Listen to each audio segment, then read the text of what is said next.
আমাকে তোমরা জিজ্ঞেস করো না, তার কারণ ছোটকাটা লোক তো, কি বলতে কি বলে দেবো। এটা একটা কৌশলগত অবস্থান হতে পারে, আরেকটা হতে পারে কোনোদিনই নয়না সুদীপের কোনো কথাই, মানে নয়নার ওপর সুদীপের কোনোদিনই কোনো কন্ট্রোল ছিল না, আজও নেই, যে অর্থেই তোমরা মনে করো না কেন।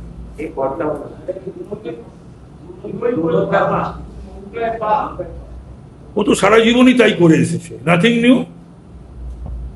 তবে আমি খুব দাঁড়িয়ে দাঁড়িয়ে উপভোগ করছি, মমতা ব্যানার্জির এটাই হওয়া উচিত ছিল। কি আনন্দ আকাশে বাতাসে, কি খুশি, আমি ভীষণ খুশি। আপনি এতদিন পর্যন্ত যেসব দাবি করতেন, সুদীপ বন্দ্যোপাধ্যায়, নয়না বন্দ্যোপাধ্যায়, তাদের শেষ পরিণতির দিকে বিষয়টি, আমি তো যা শেষ পরিণতি আমি তো কয়েক বছর ধরে বলছি, দল ছাড়ার আগেও বলেছি এই দলের কি হবে, দল ছাড়ার পরে তো আমি 2 বছর 3-4 মাস ধরেই বলছি, ঠাকুরের আশীর্বাদে যা যা বলেছি সবই তো ফলে গেল। দাদা, যে অভিভাবকদের রাজ্যপালের অভিভাষণে যে 6 নম্বর অনুচ্ছেদ রয়েছে সেখানে বলা আছে নাকি যে মহিলাদের সুরক্ষায় দৃঢ় টলারেন্স। তো কুণাল ঘোষ আজকে সাংবাদিক বৈঠকে দাবি করলেন যে ঋতুপর্ণ বন্দ্যোপাধ্যায়, যিনি এখন বিরোধী দলনেতা, তার বিরুদ্ধেই তো একাধিক অভিযোগ মহিলাদের রয়েছে। তো সেক্ষেত্রে তাকে তো আগে করা উচিত। এটা বোধহয় কুণাল এখন বলছে এই কথাটা, কুণাল যখন ওকে দলে নেওয়া হলো, এই কথাটা যখন ওকে রাজ্যসভার এমপি করা হলো, আইএনটিটিউসির প্রেসিডেন্ট করা হলো, বা ওকে নমিনেশন দেওয়া হলো, এমএলএ করা হলো, তো এই প্রশ্নগুলো তখন উঠলো না? এই প্রশ্নগুলো তো তখনও তোলা উচিত ছিল। তো সুতরাং আমাদের গভর্নরের যে স্পিচ, সেই স্পিচের গুরুত্ব এইসব কথা বলে যেন হালকা করে দেওয়া না হয়।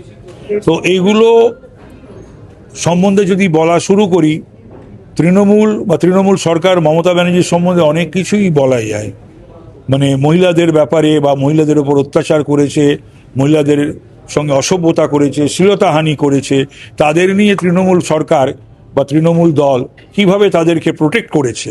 তো সুতরাং কুণাল বলেছে বলছেন যে অনুচ্ছেদ তাহলে তার কোনো মানেই থাকে না আমাদের কাছে, সেইটা না, সে অর্থ ওরা খুঁজে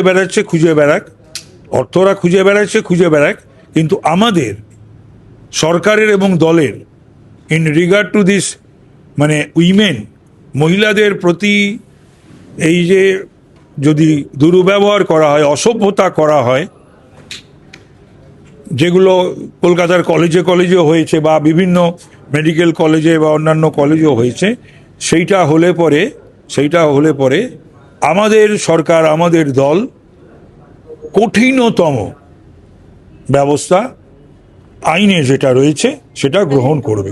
বন্দ্যোপাধ্যায়ের বিরুদ্ধে তো একাধিক অভিযোগ রয়েছে, সেক্ষেত্রে ব্যবস্থা নেওয়া হবে না, সেটা তো অভিযোগগুলো, সেগুলো কি এসেছে, অভিযোগগুলো এসেছিল, সেই অভিযোগ আসার পরও, সেসব অভিযোগ আসার পরও ঋতব্রতকে এতগুলো জায়গায় বসিয়েছিল কেন মমতা ব্যানার্জি, অভিষেক ব্যানার্জি?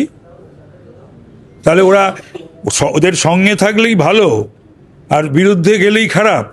আরো ভালো ভালো খবর দেখতে সাবস্ক্রাইব করুন বাংলা হান্টের ইউটিউব চ্যানেল। বাংলা হান্টের আরো খবর দেখতে নজর রাখুন। বাংলা খবর মানেই বাংলা হান্ট।